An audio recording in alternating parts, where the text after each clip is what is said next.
যে আপা, এই আপা আমাদেরকে গণভবনে আমাদেরকে ঢাকায় অফার করতো, আমাদেরকে তুলে নিয়ে গিয়ে অফার করতো যে বিদেশে আমাদেরকে সেটেল করে দিবে, আমাদের যা লাগবে তাই দিবে, আমাদের পরিবারকে সেটেল করে দিবে। আমরা তো আপার কথা শুনি নাই, আমরা তোর আপার কথা এগুলো শুনি নাই।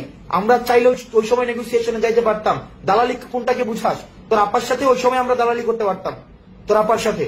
যারা ন্যূনতম, যাদের গণতান্ত্রিক আমি না, যারা ফেসিবাদের পক্ষের, তাদের সাথে তারা ভদ্রতা পর্যন্ত ডিজার্ভ করে না, কোন ধরনের ভদ্রতা পর্যন্ত ডিজার্ভ করে না, কোন ভদ্রতাও না। একটা ফেসিবাদের দূষরের ন্যূনতম কোন রাজনৈতিক অধিকার নাই। সুতরাং আজকে আপা নিধন কর্মসূচিতে আপনারা আসেন। যদি আর বিদেশে বসে বসে যারা হুঙ্কার দেন, যদি ওই যে কি দেখা না দাও তাইলে কথা কইও না, চুপ করে থাকেন, ন্যূনতম লজ্জা শরম কিচ্ছু নাই বেটা। বিদেশে বসে বসে ইয়া করছিস। সাদ্দাম বলিয়াতে বলতি না যে একদিন যাবে, 2 দিন যাবে, 3 দিন যাবে, সবকিছু মনে রাখা হবে। ওই বিদেশিকে পালায় মনে রাখছিস বেটা, দেশে থেকে ফেস করতে।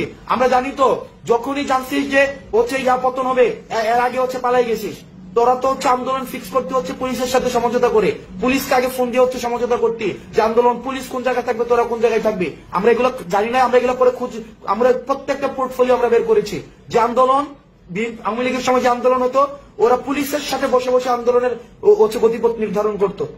আমরা সেই জায়গায় থেকে আমরা তোদের একটা সমন্বিত ফেসিবাদী শক্তিকে উৎখাত করে আজকে আমরা তোদেরকে দেশ থেকে উৎখাত করেছি। আর বিদেশে বসে বসে এখানে অমিপিয়াল আর হার্পিক মজুমদারকে ভর করে আর তোমাদের জাতির পিতা, নতুন জাতির পিতা, আমেরিকান জাতির পিতাকে মনে করেছো ক্ষমতায় বসাই দিবা।